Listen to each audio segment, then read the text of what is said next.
Nos últimos anos, a influência das lideranças religiosas no debate público e nas eleições ganhou uma dimensão inédita. Autoridades religiosas, e mais especificamente pastores evangélicos, passaram a ocupar um lugar cada vez mais relevante na formação da opinião política de milhões de brasileiros, o que fez do voto confessional algo muito cobiçado. E, com isso, uma pergunta se tornou inevitável: quais são os limites da atuação religiosa durante uma campanha eleitoral? Uma igreja pode apoiar publicamente uma candidatura? Um líder religioso pode pedir votos? Pode apresentar um candidato aos fiéis? Pode conduzir uma oração em seu favor durante um culto? Essas perguntas estão longe de ser meramente teóricas. Elas chegaram aos tribunais eleitorais e voltaram recentemente ao centro do debate, após o julgamento pelo Tribunal Superior Eleitoral de um caso que ocorreu em 2024 no município de Votorantim, em São Paulo. Na decisão que condenou os candidatos, o TSE entendeu que a liberdade religiosa não possui caráter absoluto e não pode ser invocada para legitimar práticas vedadas pela legislação eleitoral. Embora o TSE tenha consolidado o entendimento de que não existe hoje uma categoria autônoma do abuso do poder religioso na legislação brasileira, a Corte tem sido chamada cada vez mais a definir quando o exercício legítimo da liberdade religiosa deixa de ser manifestação de fé e passa a interferir na normalidade e na legitimidade das eleições. Onde está essa fronteira? Como compatibilizar a liberdade de crença e a laicidade do Estado com a proteção da livre formação da vontade do eleitor? Para discutir essas questões, eu converso hoje com Luiz Eduardo Petinin, doutor e mestre em Direito do Estado pela Universidade Federal do Paraná e autor do livro O Discurso Religioso na Política Brasileira, Democracia e Liberdade Religiosa no Estado Laico. Olá, seja muito bem-vindo, seja muito bem-vinda. Eu sou Ana Paula Mendes e este é o Voto Aberto, o seu podcast sobre eleições e democracia. Luiz, eu queria começar pela questão mais fundamental dessa discussão. Em um Estado que se declara laico, qual é o espaço legítimo para a participação de igrejas e lideranças religiosas na disputa política? Em outras palavras, apoiar candidaturas, pedir votos ou manifestar preferência eleitoral é algo compatível com a Constituição brasileira? Bem, primeiramente, queria agradecer o convite do Voto Aberto, da querida Ana Paula. Me sinto muito honrado de aqui me juntar a um panteão de gente tão qualificada que participa das conversas aqui com a Ana, e de poder conversar com nossos ouvintes, e especialmente de um tema que é muito espinhoso, né, mas é um tema que me é muito caro, desde que eu publiquei meu livro, Ana, desde 2018, que é justamente essa questão da relação entre entidades religiosas, líderes religiosos e política, ou especificamente em relação ao processo eleitoral. E é importante que a gente, né, antes de entrar nesse assunto específico da eleição, né, entenda um pouquinho o que significa a laicidade do Estado brasileiro, conforme consta lá no artigo 19, inciso 1 da Constituição. E, especialmente, né, não só no artigo 19, mas também numa leitura conjunta de toda a Constituição, que, afinal de contas, consagra a liberdade de culto, a liberdade de crença, né, e protege todas as denominações religiosas. Até porque, né, nós somos um país que tem uma riqueza cultural, uma riqueza pelas nossas raízes indígenas, pelo processo, de escravização da população negra e também pela colonização. Nós somos um país hoje que tem uma pluralidade de crenças e de manifestações religiosas que tem que ser, né, e isso foi a grande preocupação da Constituição, né, tem que ser protegidas e tem que ser resguardadas.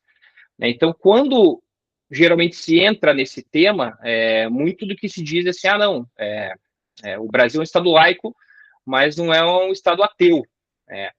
Mas é importante que a gente entender, né, que o que significa o Estado laico. O Estado laico significa um Estado, primeiro, que é separado das religiões, ou seja, um Estado que não tem uma religião oficial, como na história da humanidade sempre aconteceu, especialmente pré-iluminismo, né, no antigo regime, mas também é um Estado que ele tem que ser neutro em face das instituições religiosas. E isso não como mecanismo de defesa do Estado à influência da religião, mas como um mecanismo de proteção das diferentes crenças religiosas em face do poder do Estado.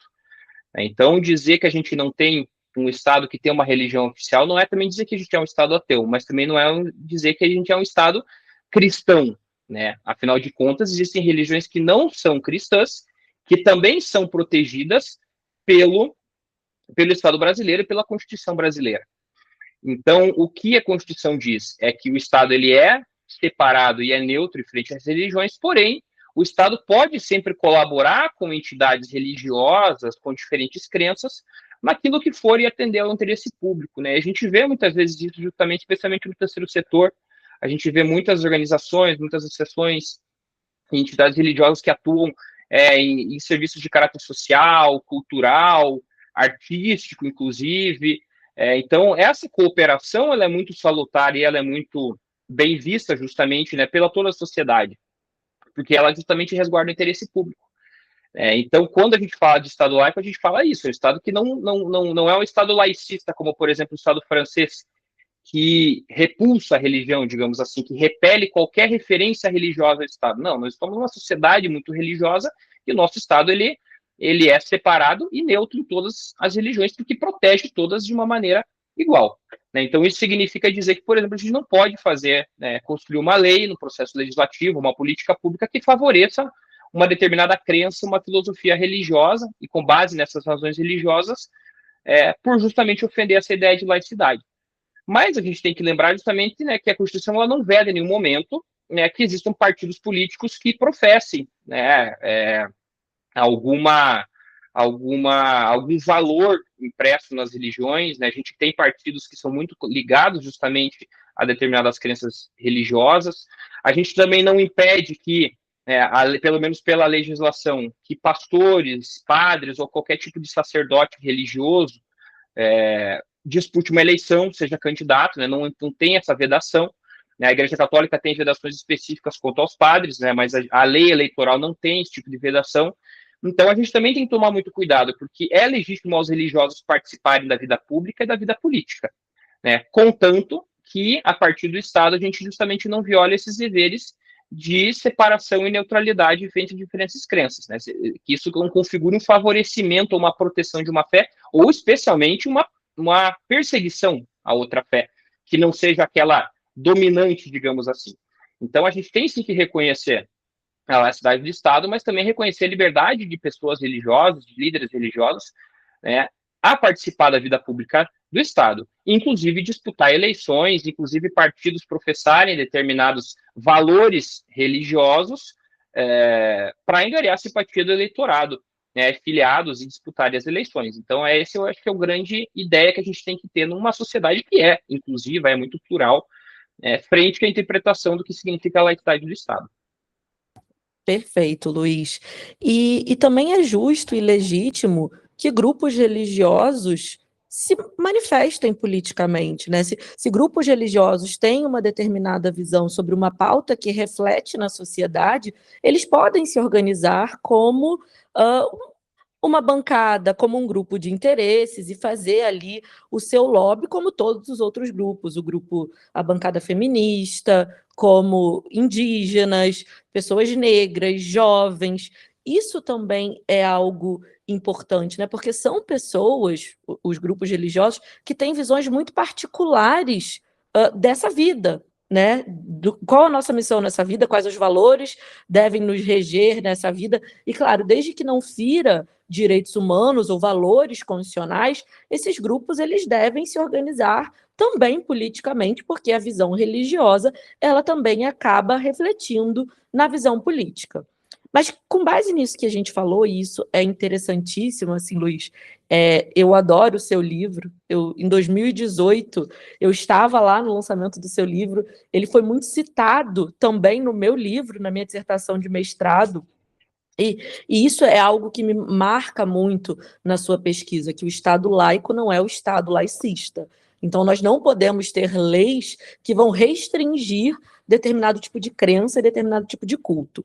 Mas, com base nisso, eu queria que você explicasse como a justiça eleitoral tem tentado equilibrar valores constitucionais que muitas vezes parecem apontar para direções diferentes. De um lado, a liberdade religiosa, a liberdade de expressão, a autonomia dessas organizações, e de outro, a necessidade de preservar a igualdade de oportunidade entre candidaturas e a livre formação da vontade do eleitor. Como o TSE vem construindo essa linha divisória no tema do abuso do poder? É importante isso, né? Porque, assim, eu acho que, né, muito embora, desde a Constituição de 88 até a própria Constituinte, a gente já tivesse organizações religiosas lançando representantes, eu acho que foi aí nos últimos 15 anos, acho que desde a eleição de 2010, 2014, principalmente, quando a gente teve casos realmente de suposto abuso de poder religioso, que a Justiça Eleitoral passou a olhar, a verticalizar um pouco mais essa discussão na relação entre religião e eleições. Né? O que diz, né? O que a legislação eleitoral trata especificamente sobre as entidades religiosas? Né? Primeiro, ela diz, né, na matéria de propaganda, que você não pode fixar, ou você não pode, né, instalar propagandas religiosas, propaganda eleitoral, né, dispositivo de propaganda eleitoral em templos de qualquer culto, assim como bens de uso comum, shopping, comércio, né? Então, o templo está ali no meio de todos esses bens de uso comum, né? Nada especial dedicado às entidades religiosas. E no campo do financiamento, lá no artigo 26, ela sempre colocou também as entidades religiosas como fontes vedadas de financiamento de campanha, né? Seja diretamente doando dinheiro para um partido, um candidato, ou seja indiretamente, né, fazendo propaganda eleitoral, né, impulsionando uma campanha, um financiamento indireto. Mas, de novo, né, ela coloca lá as entidades religiosas, assim como coloca entes de poder público, entidades de classe, time de futebol, entidade esportiva de forma geral. Então, está entre um rol de várias entidades vedadas. Isso também mudou um pouco porque desde da ADI 4650, né, o Supremo falou que nenhuma pessoa jurídica pode contribuir com campanha eleitoral, então não participa mais do jogo político eleitoral. Então, essa vedação específica a entidades religiosas meio que foi suplantada pela vedação geral ao financiamento de pessoas jurídicas. Então, é isso que a legislação eleitoral diz sobre entidades religiosas. Mas, com o passar do tempo, o que se passou justamente a ser analisado pela Justiça Eleitoral? Se a gente não teria aí, né, um abuso, né, da estrutura das entidades religiosas, das autoridades religiosas, né, um abuso das estruturas das entidades religiosas, ou mesmo da autoridade dos líderes religiosos, para ofender o equilíbrio e a isonomia no processo eleitoral. Afinal de contas, se eu não posso veicular propaganda num templo, eu não posso também que um templo, uma entidade, financie uma campanha, passaria a ser natural você fiscalizar se alguém estava se fazendo um uso abusivo dessa estrutura.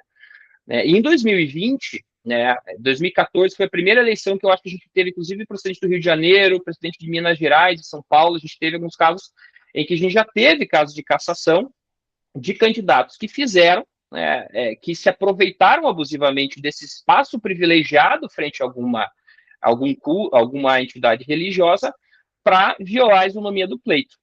E o TSE, em 2020, começou até, num voto do ministro Fachin, chegou a propor, né, estimular, né, ou estabelecer um conceito, em julgamento de tema repetitivo, um conceito, né, de um abuso de autoridade religiosa específico, né, um novo abuso de poder.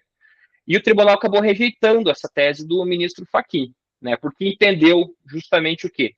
Que o TSE não poderia enxergar um abuso que não está previsto em lei, o princípio da legalidade estrita no direito eleitoral que comanda isso, que os ilícitos também estejam previstos previamente na legislação, mas não fechou essa ideia, né? O entendimento do TSE desde então foi justamente de que o abuso de poder ou de autoridade religiosa ele tem que vir relacionado àqueles abusos que já existem na legislação eleitoral, né? Especialmente o abuso de poder político, o abuso de poder econômico e o uso indevido dos meios de comunicação. Então, o entendimento justamente hoje é que, assim, não existe um tipo autônomo do abuso de poder religioso, mas que, né, a utilização da estrutura de autoridade religiosa pode ser sancionada, né, se no caso concreto a gente verificar que essa conduta ela pode ser enquadrada frente às formas clássicas de abuso de poder. E justamente isso decorre da onde? Decorre da lei que como coloca, né, essas entidades, ou seja, a pessoa jurídica de forma geral,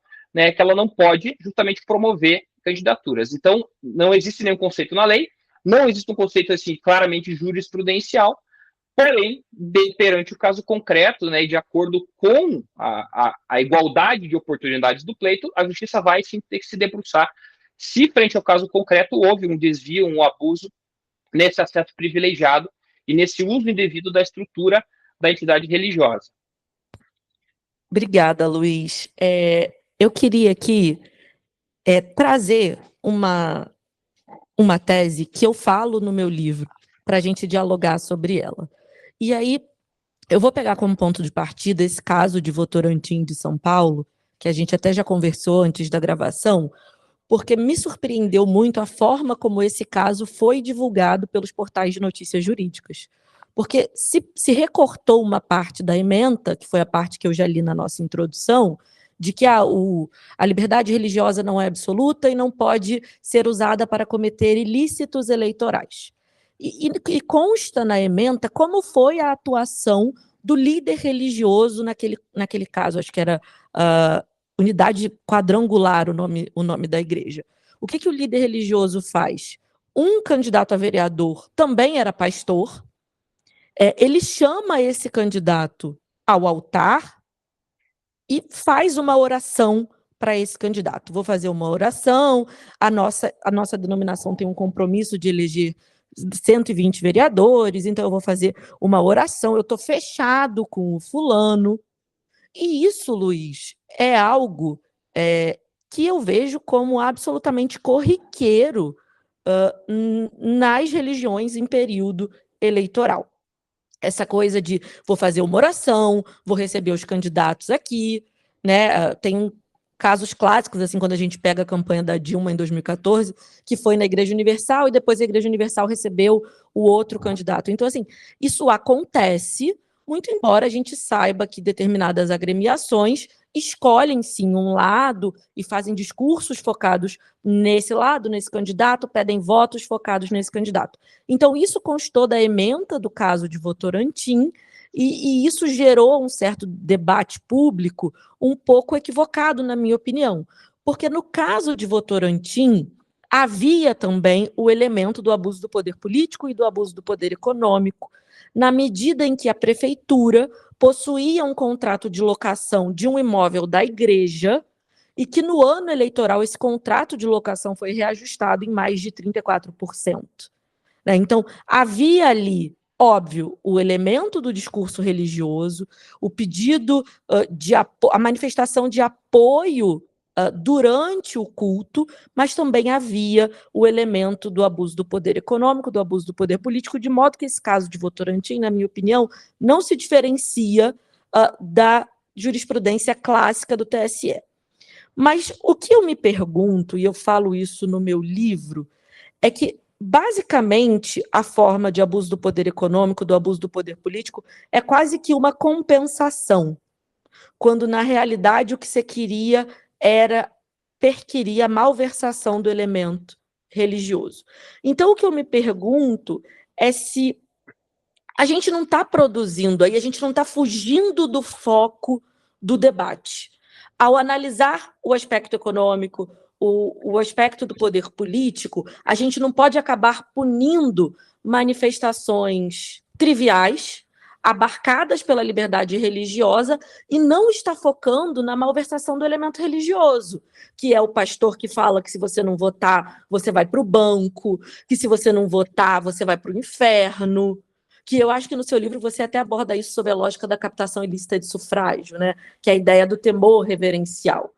Isso me preocupa. O abuso do poder religioso, Luiz, então, para fechar a nossa pergunta, comportaria uma tipificação própria e constitucionalmente adequada, com contornos próprios sobre a malversação do elemento do temor reverencial, ou o caminho adotado pelo TSE é o mais prudente?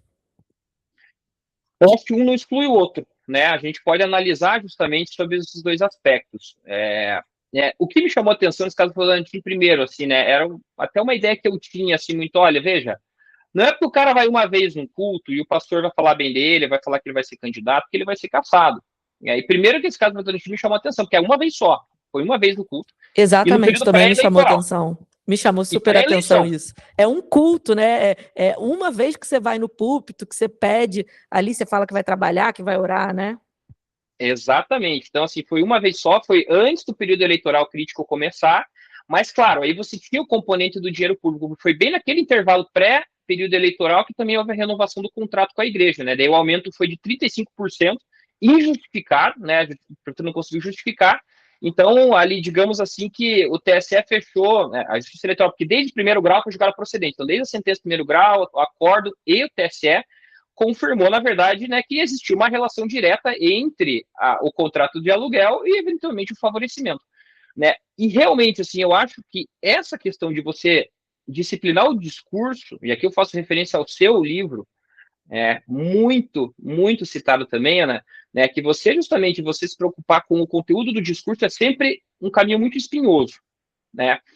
Então, evidentemente, assim, que a gente tem que tomar um cuidado. A gente sabe que justamente o cara que é candidato, ele vai fazer campanha onde é o meio social dele. Muitas vezes o meio social dele é dentro da igreja, né? Onde as pessoas conhecem ele.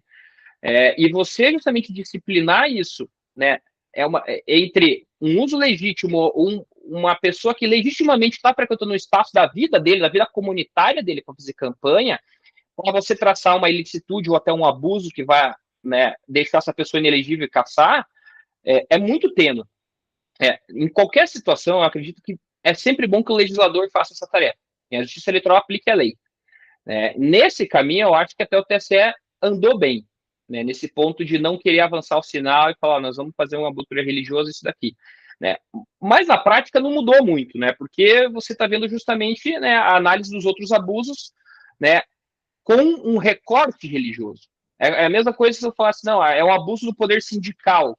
Né? Por exemplo, um cara do sindicato que fica usando o sindicato para fazer campanha é a mesma coisa, entendeu? Só que isso vai ser analisado sob o ponto de abuso de poder econômico, político, ou você pode chamar de abuso do poder sindical. Né? Aí você tem também outros exemplos que a gente pode tirar dessa situação. Então, eu acho até que nesse momento foi boa a solução da justiça eleitoral, mas evidentemente que a gente sempre pode ter um caminhar do legislador nesse ponto. Agora, eu não acho que exista interesse do legislador estabelecer limites nisso, porque a gente sabe justamente a grande influência que hoje tem as bancadas religiosas dentro do Congresso Nacional. Então, é muito melhor julgar no risco e na interpretação perante o caso concreto, né, e depois criticar a justiça eleitoral, do que você efetivamente traçar limites claros para isso. Agora, eu acho justamente que seria, né, pouco salutar você limitar aquilo que pode ser dito ou não. Uma coisa é você analisar do ponto de vista da captação de sufrágio, que não falo no meu livro, né? A coação, né, não só você dar dinheiro, mas a coagir alguém a votar, também é o ilícito eleitoral. Então, evidentemente, que a depender da manifestação, da pressão que está sendo feita, da forma que aquela campanha está utilizando da autoridade religiosa, isso pode ser eventualmente enquadrado numa forma de coação. Mas daí também é uma dificuldade muito grande, porque uma coisa é que nem a gente viu nos casos de assédio no ambiente de trabalho.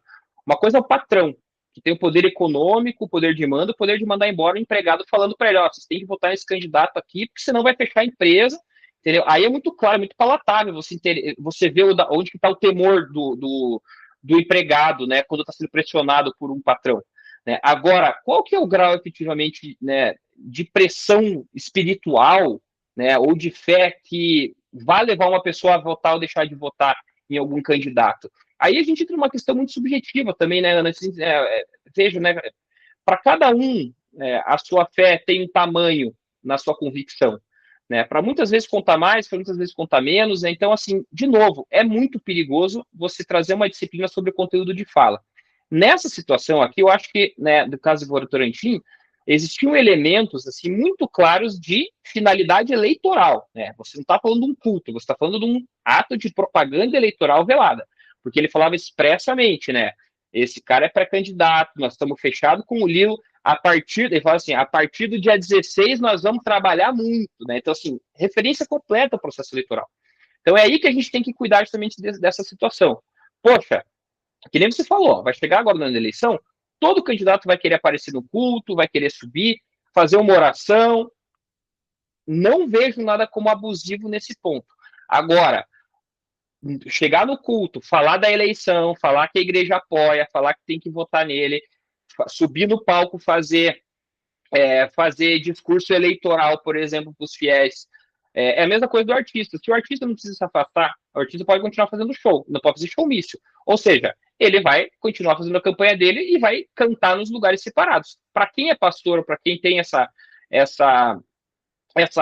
essa comunhão entre a religião e a política, vai ter que tomar um cuidado muito grande, justamente, de não misturar aquilo que for um ato de culto, né, de manifestação religiosa, daquilo que for eleição, porque eu acho que o TSE está sendo bastante rigoroso nesse ponto, em enxergar esses elementos objetivos daquilo que é uma propaganda eleitoral velada, daquilo que de fato seria uma manifestação religiosa e pessoal de apoio do pastor, por exemplo. E aqui também tem umas outras questões nos detalhes, né, que fala ali justamente, né, na sentença, vou citar aqui, quando eles reconhecem, inclusive nesse caso do Votorantim, a finalidade eleitoral e a responsabilidade do pastor beneficiário da conduta, eles falam assim, né, que esse pastor não foi só um beneficiário, ele concorreu para a sua prática, já que havia no local até mesmo um telão em forma de outdoor em sua homenagem, e a palavra lhe foi conferida como representante da igreja, e que com certeza ele seria umas peças para estabelecer aquela relação entre a entidade e a campanha dele, né? Então ele não seria só um beneficiário, mas ele foi também um agente.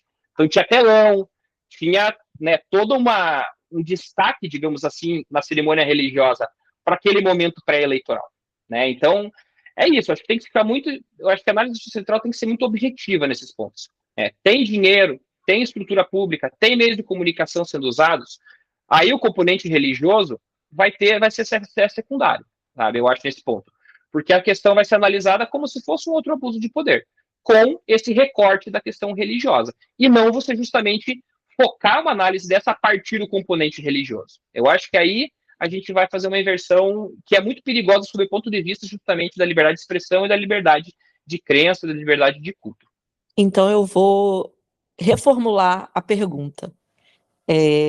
Se nesse caso de Votorantim não tivesse o contrato de aluguel, um culto foi transformado num ato de propaganda. Aí, sob o ponto de vista, eu acho que seria pouco. Seria pouco. Seria um ato de propaganda irregular, propaganda antecipada? Sim.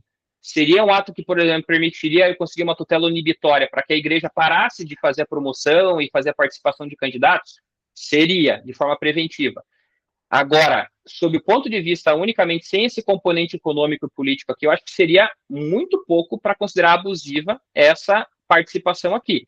Agora, se isso se repetisse várias vezes no processo eleitoral, né, perto do período crítico, e se comprovasse efetivamente que a igreja estava voltando a sua estrutura a favorecer excessivamente a campanha, aí é outra história, né? Então, eu acho realmente que o componente do dinheiro público aqui do contrato foi muito determinante para você fazer essa conexão, para analisar de novo a questão religiosa a partir do abuso de poder político, e não o contrário. E não olhar o religioso e depois ir procurando argumentos para encontrar uma forma clássica de abuso.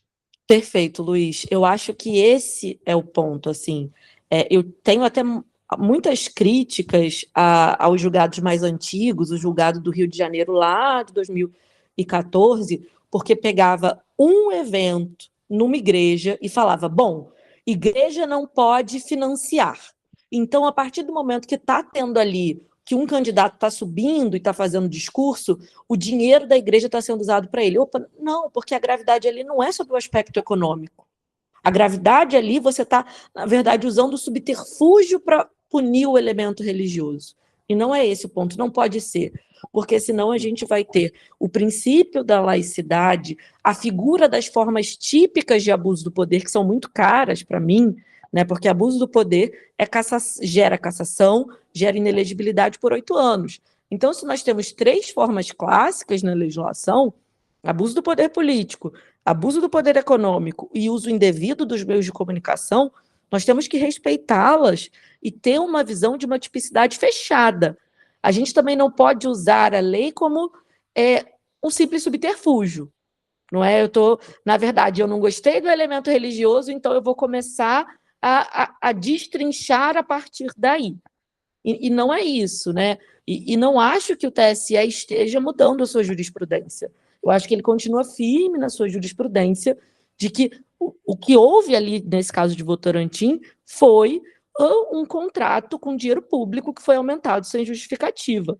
Tanto que o elemento religioso ali, como a gente conversou, nem é tão chamativo na medida em que foi apenas um culto. Na verdade, trazer mais um elemento, quando você fala que não há interesse, é que no projeto do novo Código Eleitoral, e eu falei sobre isso no artigo escrito no Jota, no projeto do novo Código Eleitoral, o PLP 112 de 21, incluiu-se o artigo 608, que fala: não configura abuso de poder a emissão por autoridade religiosa de sua preferência eleitoral, nem a sua participação em atos regulares de campanha, observadas as restrições previstas nessa lei.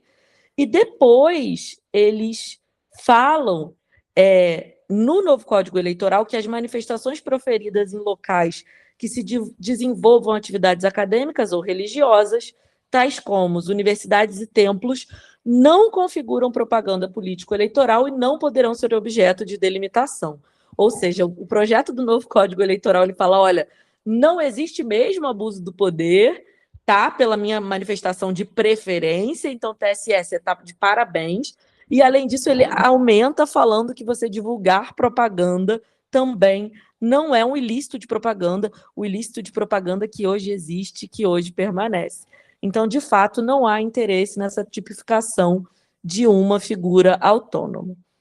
Luiz, agora a gente chegou na nossa pergunta chamada voto aberto, que é uma pergunta que não é jurídica, mas é para a nossa audiência te conhecer. E eu queria te perguntar o seguinte: qual é o espaço da espiritualidade na sua vida?